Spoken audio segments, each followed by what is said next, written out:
Deputado, boa noite. Eu gostaria que o senhor confirmasse ou desmentisse alguns resultados práticos do seu relatório, no que diz respeito à anistia aos produtores que não deram a menor bola, não seguiram as regras do jogo, desrespeitaram o Código Florestal. Apenas na região da Amazônia Legal seriam 40 milhões de hectares com o sinal verde, sem nenhuma multa, sem nenhuma punição, apesar da ilegalidade da ocupação e eventual desmatamento. 40 milhões de hectares na área da Amazônia Legal.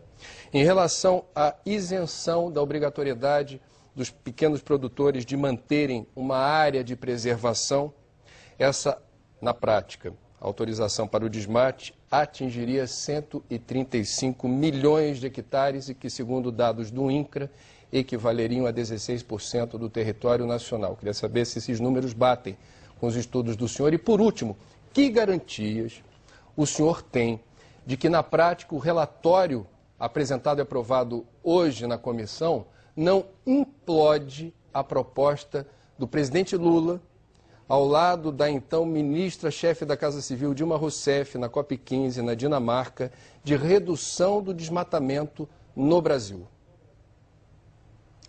Em primeiro lugar, esses números são propaganda do Greenpeace. Se o Greenpeace ou qualquer outra ONG, eu devo dizer. Deixa eu dizer, se alguém provar que vai se desmatar, não é 40 milhões de hectares não, é 1 hectare por causa da minha lei, eu renuncio ao meu mandato. Não renuncio à comissão, não. Isso é propaganda falsa. Ninguém deseja desmatamento para o senhor renunciar, não é essa a questão. Zero. Não, a lei atual prevê o desmatamento. Se o senhor tiver uma propriedade na Amazônia, o senhor pode desmatar 20%. Na Mata Atlântica pode desmatar 80%. Eu estou propondo que nos próximos 5 anos não seja permitida a abertura de nenhuma nova área para a agricultura e para a pecuária. A outra coisa é que não há anistia. O que há é apenas a repetição de uma proposta que já está no decreto do presidente Lula, de novembro de 2009, que prevê que aquele agricultor que assumir a sua responsabilidade, que averbar a sua reserva legal, que se regularizar, ele tem a sua multa administrativa convertida em um fundo ambiental. Isso já está no decreto, isso não é novidade. Portanto, não há essa anistia. A não ser que se dê como anistia o que está previsto no meu projeto de fato, que se alguém tinha uma terra adquirida na Amazônia, que previa até os anos 90, que ele podia ocupar 50%, aí ele ocupa 50%. A lei muda dizendo que agora ele só pode ocupar 20%, e o obriga a reflorestar 30%, e ele diz que não tem essa obrigação, porque a lei da época não previa isso. Eu não acho que isso seja uma anistia. Eu acho que isso é reconhecer a validade de uma legislação que estava em vigor na época e que foi alterada. Hoje esse agricultor está na ilegalidade porque uma lei exige que ele faça uma recomposição de uma área que ele não estava obrigado a fazer quando ele recebeu, no caso lá dos assentados do INCRA, no Mato Grosso. Agora, deputado, o senhor ou alguém da sua equipe conseguiu fazer essa comparação entre o que o Código traz de perspectiva em relação à autorização para desmate, uso do solo de outra forma, e o que o governo está sugerindo, aliás, está se comprometendo internacionalmente em relação à redução progressiva do desmatamento? Claro, eu acho que nós estamos... Qual é o resultado da conta? Nós estamos reduzindo mais desmatamento do que a proposta que o governo faz. Porque pela legislação atual você pode continuar desmatando. Aliás, já recebi muitas críticas de proprietários de empreendimentos da área da fronteira agrícola que têm empreendimentos para anunciar por causa da moratória de 5 anos. Eu acho que o que aconteceu é que o governo pode ter dito lá fora que essa área de reserva legal que não existe, que ela poderia existir. Aí, de fato, um problema não é da floresta, um problema de quem deu uma estatística que, de fato, não existe. E o meu projeto, de fato, consolida áreas usadas para a agricultura e faz uma permuta com o endurecimento da preservação de toda a vegetação e de toda a floresta remanescente no Brasil, que não é pouco, constitui mais de 70% do nosso território. Deputado Alder Rebelo, boa noite. O senhor eu tenho aqui uma curiosidade, que o senhor é do Partido Comunista do Brasil, um partido da linha socialista.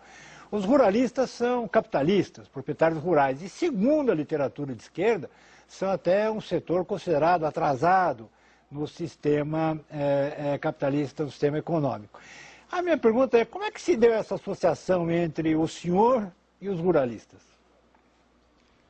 Não houve, Sardenberg, nenhuma associação com os ruralistas, né? A não ser que se considere ruralista o assentado do INCRA. São 4 mil só no município do Mato Grosso, que estão sem PRONAF, porque não conseguem corresponder às exigências da legislação ambiental.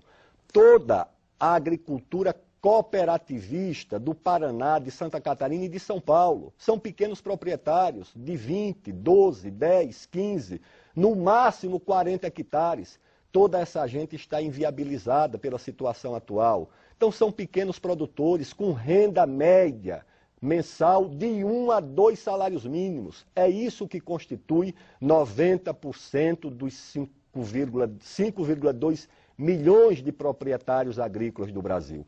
Há, é claro, uma parcela de 200, 300 mil desses 5 milhões e 200 mil que vive numa situação muito melhor do que a da grande massa de agricultores que testemunha o declínio dos preços agrícolas, da sua renda, vê a população do campo envelhecendo, porque o jovem não quer mais ficar no campo, porque não tem perspectiva de renda para isso, e essas pessoas é que vão precisar ser socorridas, se nós quisermos, naturalmente, que elas continuem na roça, ou elas podem migrar para as cidades e trocar a sua terra por um carro usado ou por um barraco na periferia de qualquer cidade do Brasil. Quer dizer, esse seu relatório foi feito à luz do comunismo, né? À luz de Marx. Foi feito... À luz da defesa dos interesses dos mais fracos, da sociedade, à luz dos interesses nacionais, porque mesmo essa agricultura rica, a chamada soja, a carne, enfrenta uma concorrência muito dura com os produtores de carne dos Estados Unidos, da Europa, e eu quero saber o seguinte, né? Não é nem como socialista, ou como comunista, ou como brasileiro, eu devo ficar de que lado? Eu vou ficar de um lado de produtor de soja dos Estados Unidos, de produtor de açúcar da França, de produtor de carne da América do Norte, e eles são muito fortes. A agricultura do Brasil é forte? É. Mas em primeiro lugar na soja, Estados Unidos. Carne de boi, Estados Unidos. Carne de frango, Estados Unidos. Milho, Estados Unidos. Etanol, Estados Unidos. De olho na expansão da nossa produção. Eu vejo e acho que eu tenho que ter uma opinião, pelo menos, para preservar naquilo que seja justo e legítimo o interesse do produtor brasileiro. E ninguém pode me cobrar que eu tenha que defender outro interesse que não seja esse.